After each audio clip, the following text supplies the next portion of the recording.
ऐतिहासिक जयश्री महाबोधि स्वामीनुन वහන්සේ අභියස සිට සියලු වැඩසටහන් විසුරුවා හරින්නට සූදානම් කරලා තියෙනවා. ඒ වගේම එදිනට ජයශ්‍රී මහබෝධි ස්වාමීන් වෙත විශේෂ නෙළුම් මල් පූජාවක් කරන්නට අපි බලාපොරොත්තු වෙ සිටිනවා. ඒ නිසා අපි ශ්‍රවණය කරන ඒ වගේම මේ අඹුල්ගම රජ මහා විහාරස්ථානයේ දෙතක සම්බන්ධලා ඉන්න අපේ උවැසියන්ට අපි වදා කර සිටිනවා. ඔබට අවස්ථාව අවකාශය තියෙනවා. නැගිනා ඔබ පොයට ජයශ්‍රී මහබෝධි සමුදුර වෙත එන්න සිංහපෙන් සිංහ අභිවන්දනා වැඩසටහනේ විශේෂ නෙළුම් මල් පූජා පිළිවෙල සටහනට ඔබට එක්වන්නට හැකියාවක් තියෙනවා. අඹුල්ගම රජ මහා විහාරයේ ඉහාවේ ඉන්න සංඝ පරපුර ගානකට පූජා කරන කුඹුරයයි ඉන්නේ නවරුගේ තමයි. නවරු ආනවකට කුඹුරයයි එනනම් පුරාදේවී කුඹුරයයි කියලා කියනවා. ඉතින් පත්තිනි මෑණියන්ගේ සිද්ධාස්ථානයේ නවරු වුණාට ඉස්සෙල්ලා පත්තිනි මෑණියන් මෙහි වැඩලා තමයි මේ ගිවිසුකලේ මම කරලා තියෙන මේ කුටියක. එහෙම නේද ස්වාමීන් වහන්සේ? ඔව්. පත්තිනි මෑණියන් පත්තිනි ඉතිහාසයේ දඹදිව ඉඳලා ඉන්දියාවේ ඉඳලා ලංකාවට පැමිණිලා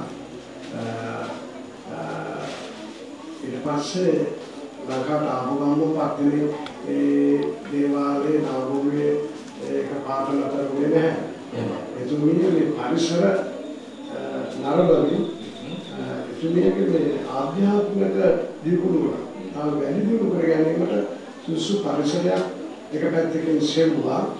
අනිත් පැත්තෙන් මේ කැලණි ගඟ අසබර තිබෙන දර්ශනීය පරිසරය නැරඹුවා. ලංකාවේ තිබෙන මේ ශ්‍රී ලංකාවේ තිබෙන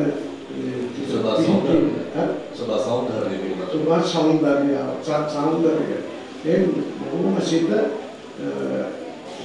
ප්‍රභා සතුටුපත් වෙන අය මේ ගඟ දිගේ ඉදිරියට පැමිණලා තිබෙනවා. එහෙම පැමිණෙන ගමන් ගඟ අතර තිබෙන මේ රඩමා විහාරයේ දර්ශනය දැකලා රඩමා විහාරේ තරණය කරලා මේ ලෙන් සංකේතයක් තියෙනවා. මේ ලෙන් සංකේතයේ නමක් තියෙනවා අනිත් 31ක් දිගයි. ඒ 30ක් දිග වූ වෙන උපයෝගී කරගෙන පතිරමෑණෝ භාවනා කරනවා. සිත දියුණු කරලා ධ්‍යාන ලබලා බොහෝ දියුණු වෙච්චි ධ්‍යානලාභී මාතාවක් වශයෙන් යා ඇති කරගත්ත යාගේ ශක්තිය, යාගේ තිබෙන මිනිසුන් සුවපත් කරන ශක්තිය, දරුවන් ආරක්ෂා කරන ශක්තිය, බබාලා ලැබෙන ඉන්න අම්මලාට ආශිර්වාද කිරීමේ ශක්තිය මතු කරගත්තේ මේ අමරවරක් ගානේ අදි 30ක් දිග ලේනුභාව තුළ භාවනා කරලා වුණා කියන එකයි පරම්පරාවේ ඇත්තන්ගේ මහන්තා විගලෙන්නේ. ඒ දියුණු වෙච්ච පතිමෑණිය තමයි ඊට පසුව නාගෝගේ තමගේ ස්ථීර ස්ථාන බවට පත් කරගත්තා. අතරම අමුල්ගම රංගමහා විහාරය කියන්නේ මේ ප්‍රදේශයේ කැලණි විද්‍යාවට තියෙන සුන්දරම ස්ථානයක්. ඒ වගේම මේ කැලණි විද්‍යාවට සුන්දරත්වය දෙන කඳු ගැට කිහිපයක් තිබෙනවා මේ ප්‍රදේශයේ.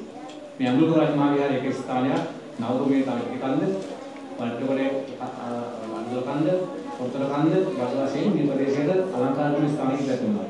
ඒකෙන් සුන්දරම ස්ථානයක් තමයි මේ අමුල්ගම රංගමහා විහාරය. අග්‍ර ශ්‍රාවක සරියුත් මහ රහතන් වහන්සේ සිය මෑණියන්ගේ නිවසේදී පිරිනිවන් පාවදාල ඉල්පුර පසළොස්වක පොහෝ දිනයයි. ඒ වගේම ප්‍රථම ධර්ම දූත පිරිස ධර්ම ප්‍රචාර කටයුතු ආරම්භ කළ වාසනාවන්ත ඉල්පුර පසළොස්වක පොහෝ දිනයයි.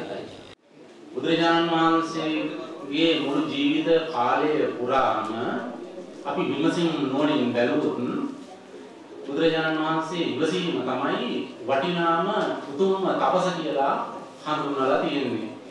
කාන්ති පරමං තපෝති දීක්ඛා කියලා බුදුරජාණන් වහන්සේ දේශනා කරනවා.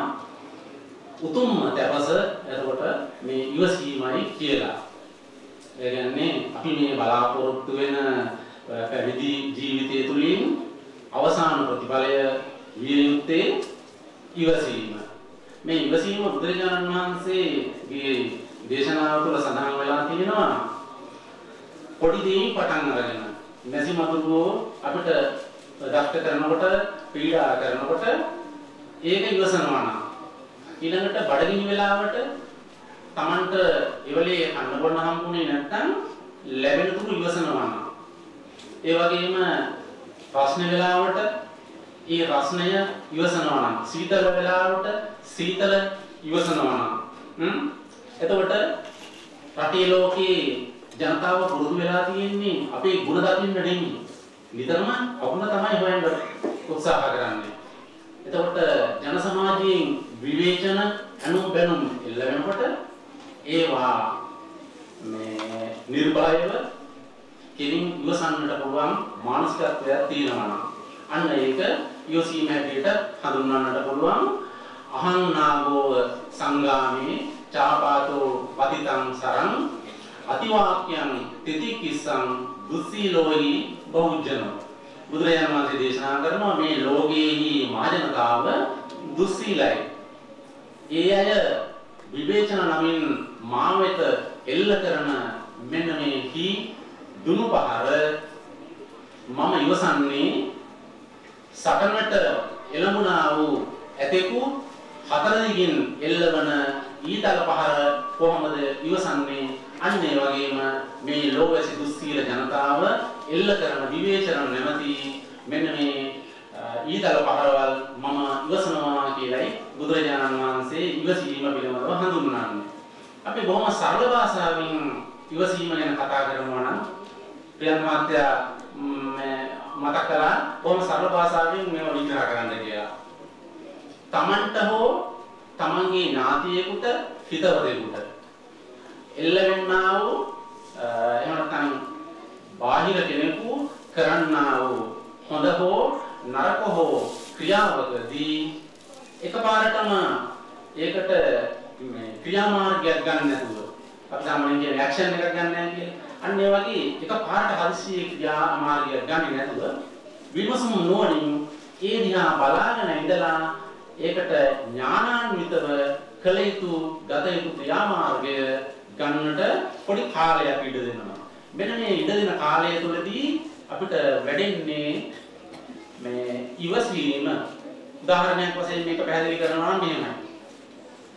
ඔබේ යම්කිසි ඥාතියෙකුට එහෙම නැත්නම් ඔබට පාරේ ගමන බිමනක් යන වෙලාවක කවුරු හරි බණිනවා දොස් කියනවා.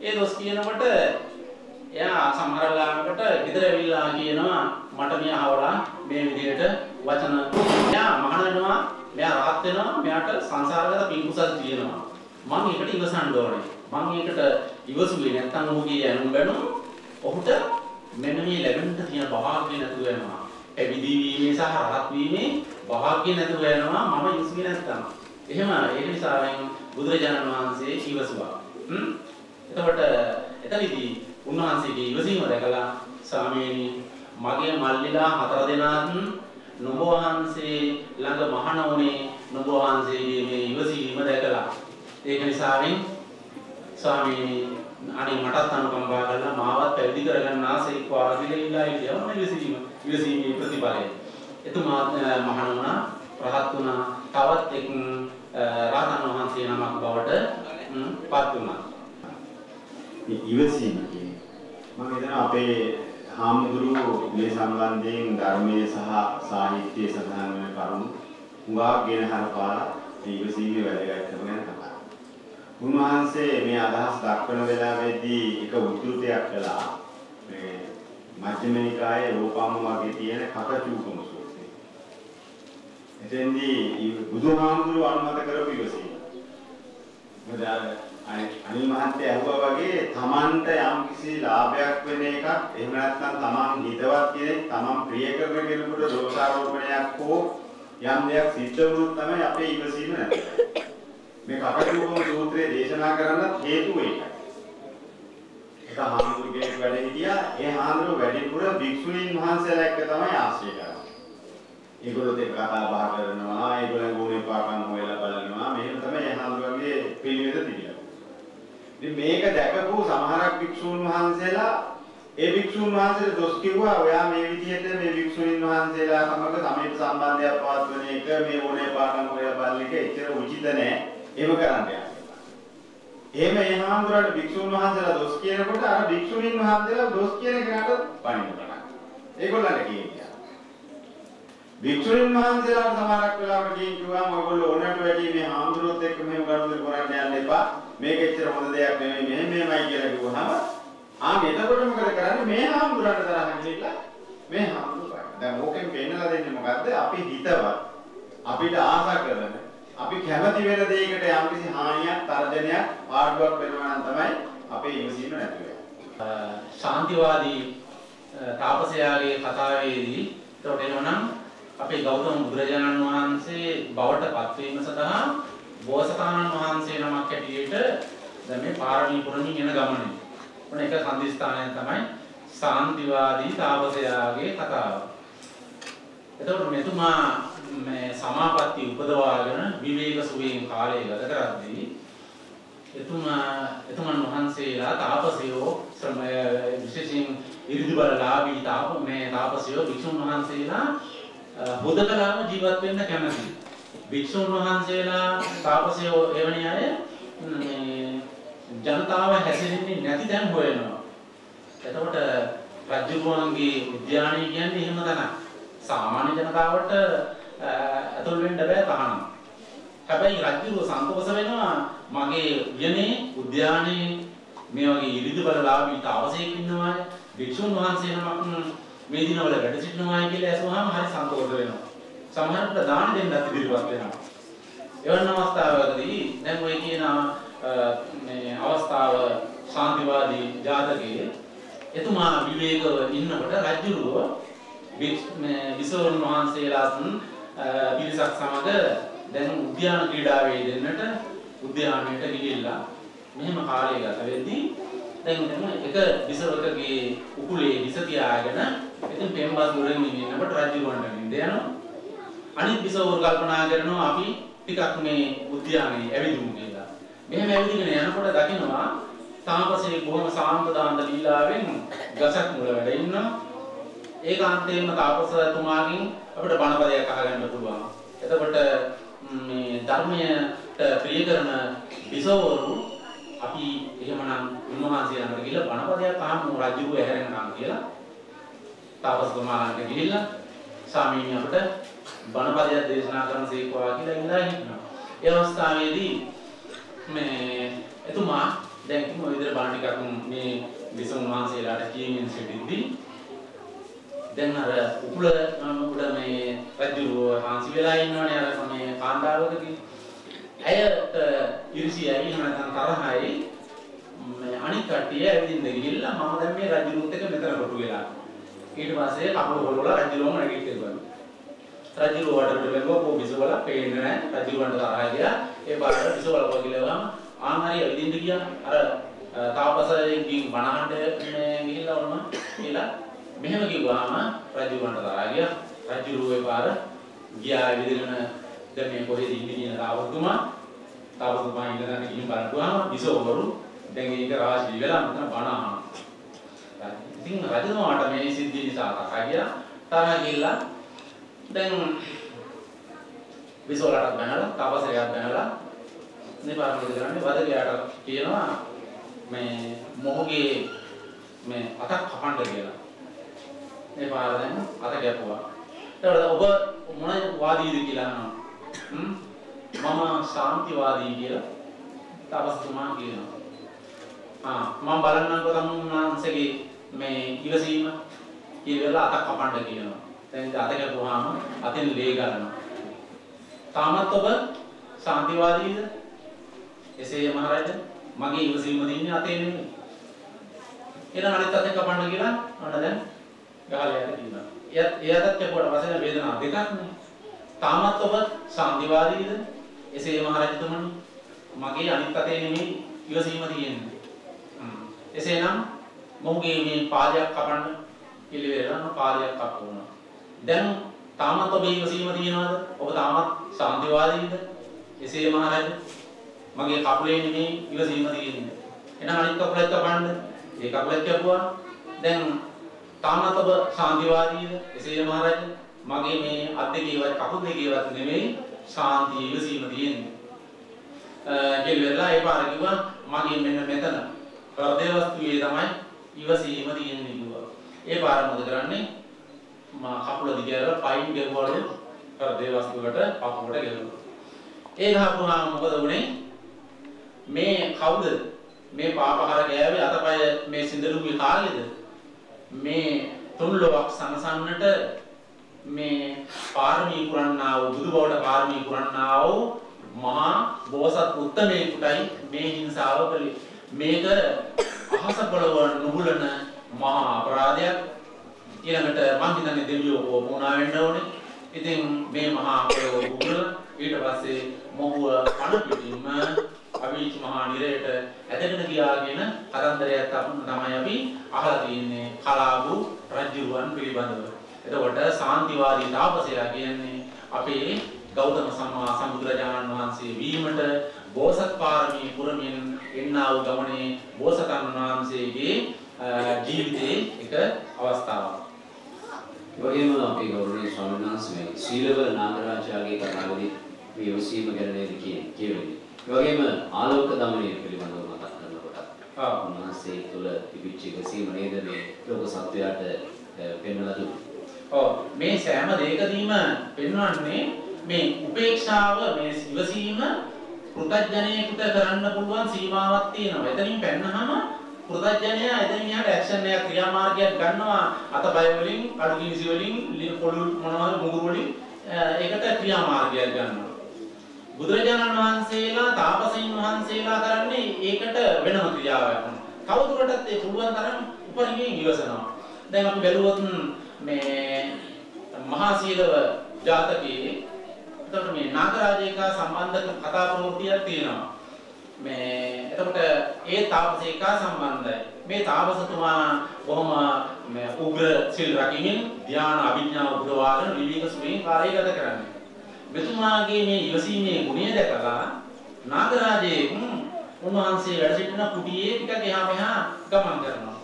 මේ ගමන් කරද්දී තාපසතුමා කල්පනා කරනවා මෙයා තිරසනික් වෙලා ඉපදුනේ සංසාරයේ සිල් නොරැක්ක නිසා.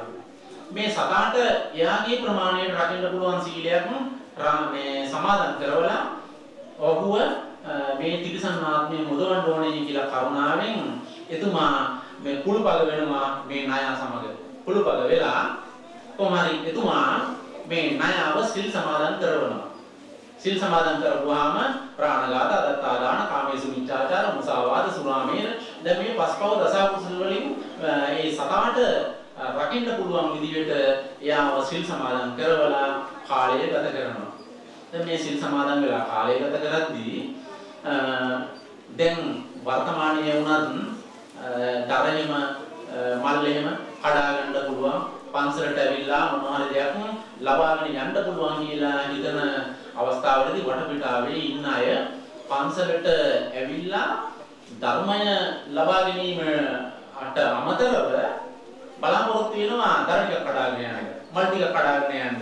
ඔයගේ තව මොනවා හරි Tamanට පහසුකමක් තියෙනවා නම් ප්‍රයෝජනයක් වෙනස ගන්න තියෙනවා නම් දැන් ඒවා ගැනීම සඳහා කාන්තාවෝ පිරිසක් මේ සේනාසනයට ඇවිල්ලා එහෙම නැත්නම් මේ තාපසතුමා ඉන්න මේ ප්‍රදේශයට පැමිණිලා දර කඩාගෙන දැන් දර ටික ඉකාසු කරගෙන මිටියක් බැඳ ගන්න දැන් ක්‍රමයක් කල්පනා කරනවා, වැල් කොටක් හොයනවා. ඉතින් වෙනදනි ඔය අතරේදී දකින්නවා මේ අර නාගරාජයා පැත්තකට වෙලා ගුලි ගෙයිල වෙන්නම් බලන් ඉන්නවා. ඒ පාර අර කාන්තාවුත් මම හිතන්නේ ටිකක් බයසක නැති අය වෙන්න ඕනේ. නැත්නම් මේ වගේ තීරණයක් ගන්නෙ නැහැ. සාකච්ඡා කරනවා, කතා කරනවා මේ වැල් කොටක් නේ ඔය උඩටි අර ඉන්නේ බං ගැරන්ඩිය අපි මේ දරමිටිය ඔතා ගමු මේ ගැරන්ඩියෙන් කියලා. ගැරන්ඩිය ඉතින් හපන්නේ නැහැ නේ, බයක් නැහැ. මේ පාර දරමිටිය දැන් ඔතා ගත්තා. දැන් ඉතින් මේ ඔය මේ සර්පයෝ එක දිගට බටේ වගේනේ ඇද්දහම පුරුතුන් තියෙන ප්‍රමාණයට වැඩිය ඇදෙනවා. ඊට පස්සේ හැබැයි සතාට යන්න බැරුව සති ගාණක් ඕක දුක් විඳිනවා. කොහොම හරි ඉතින් අනුන්ගේ දේ ඕන එකක් තමන්ගේ දේ මේ බලන්නේ වැඩිපුරනේ. ඉතින් දැන් මේ ධර්මිටිය යොදාගෙන යනවා අර ගැරන්ඩියෙක් කියලා හිතාගෙන දැන් මේ කාන්තාව විතර කඩන්න ආපුවයි. එහෙම අර දැන් ඉතින් ධර්මිටිය විතර ගෙලිච්චා අර ධර්මිටිය බැඳපු දැන් ඉතින් ගැරන්ඩියාව ලිහලා බුරුල් වල විසිකලා දැම්ම පැත්තකට. දැන් ඉතින් මේ සතා බොහොම අමාරුවෙන් ඇදී ගිහිල්ලා තමන්ගේ සුපුරුදු වාසස්ථානේ දැන් මෙහෙම ඉන්නවා. සති ගානක් යනකම් ඇඟපත හොල්ල ගන්න බැරුව වේදනාවේ. ඒ පාර දැන් තාපසතුමාව හම්බ වෙන්න යන්නත් විදියක් නැහැ. සතිය සතියක් දෙකක් කොහොම කාලය ගත කරලා ඉතින් බොහොම අමාරුවෙන් වුණ දවසක් තාපසතුමා හම්බ වෙන්න යනවා. ඒ හම්බ වෙන්න ගියාට පස්සේ තාපසතුමා අහනවා නාගරාජීනි ඔබ දැක්කේ නෑ දවසකින් දැන් සෑහෙන කාලෙකින් දැක්කේ නෑ ඔබ අසනීපින් හිටියද ඔබ කොහෙවත් වෙන පළාතකට ගියාද මොකද ප්ලේන් හිටියේ නැත්තේ ස්වාමීනි මට මෙන්න මේ වගේ අපරදැබ්බයක් වුණානේ මේ දරකඩ ආපු මේ ස්ත්‍රීන් අතර එක ස්ත්‍රියක් මාව මේ අරගෙන ධර්මිතිය බැඳගෙන මේ ගියානේ කියලා මම නැතුව ඉතින් මොකද්ද කරන්නේ මම සිල් සමාදන් වෙලා හිටපු ඉඳලා ඉතින් අනේ ඉවසීම පුරුදු කරලා කිව්වා. නැත්තම් මට දෂ්ට කළා නම් ඒ ස්ත්‍රිය මැරෙනවා. හැබැයි ඒ වුණාට මම ඔබ වහන්සේ මාව සිල් සමාදන් කෙරුවානේ. මං ඉවසීම පුරුදු කළා. ඒ නිසාවෙන් මම නිසද්ද විදියා ගැරන්ටි වගේ නිසද්ද විදියා ඉන්න මගේ ප්‍රෝජනීය අරගෙන ධර්මටි ලැබෙන්න ගියා කිව්වා. ඉතින් ඒවා තාවසතුමා කියනවා ඉතින් නාගරාජීනි සිල් සමාදන් වුණාට නිවට වෙන්න හොඳ නෑ. නිවට සිල් සමාදන් වුණාය සිල් රකින්නවායි කියන්නේ නිවටයක් නෙමෙයි. එයා බොහොම උත්තම පුරුෂයෙක්, සත්පුරුෂයෙක්. සිල් සමාදන් වුණා කියලා නිවටකම් පාන්න හොඳ නෑ. ඔබට තිබුණානේ ඔය වෙලේ පොඩ්ඩක් මුසලා පුස් ගාලා මේව කිවෙන්න. මම නාගයෙක් කියලා වෙන්නට තිබුණානේ. එහෙම වුණා නම් ඔය ධර්මටි බඳගෙන යන්නේ නෑ. කීවෙලා දැන් අපිට මේකෙන් කියන්නේ එතකොට සිල් සමාදන් වීම කියන්නේ ශ්‍රේෂ්ඨ ගුණයක් සිල් රැකීම කියන්නේ. උත්තම පුරුෂයෙකුගේ ලක්ෂණ තමයි සිල් රැකීම. සිල් රැකීම කියන්නේ අනුන්ට අහිතක් කරන්නේ නැතුව තමන්ගේ කය වචනය සංවර කර ගැනීම. කාය වාචාණං සම්මෝදානං සීලං. කය වචනය සංවර කර ගැනීම. අනුන්ට අහිත පිණිස කටයුතු කරන්නේ නැතුව ඉක්මලා ඉන්න එක තමයි සීලය කියන්නේ සිල් සමාදන් වීම කියන්නේ.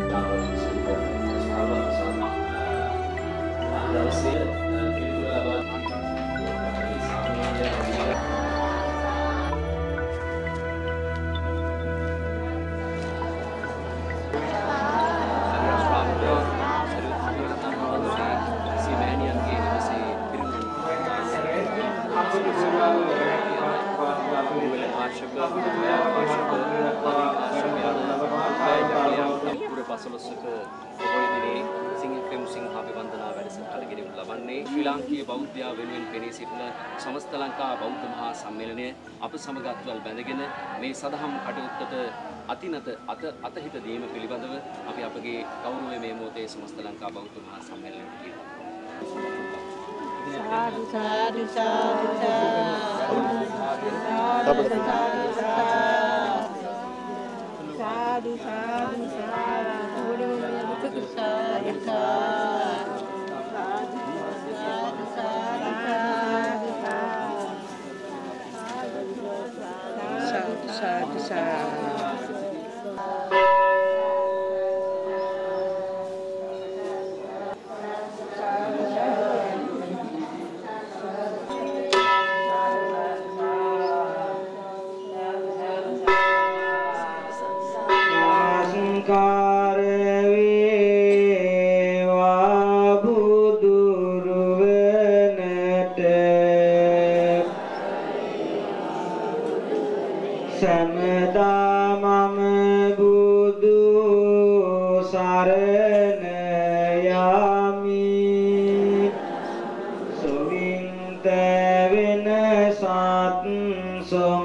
Kantu sabba devata sabba dhammanupaveena sada sotti bhavantu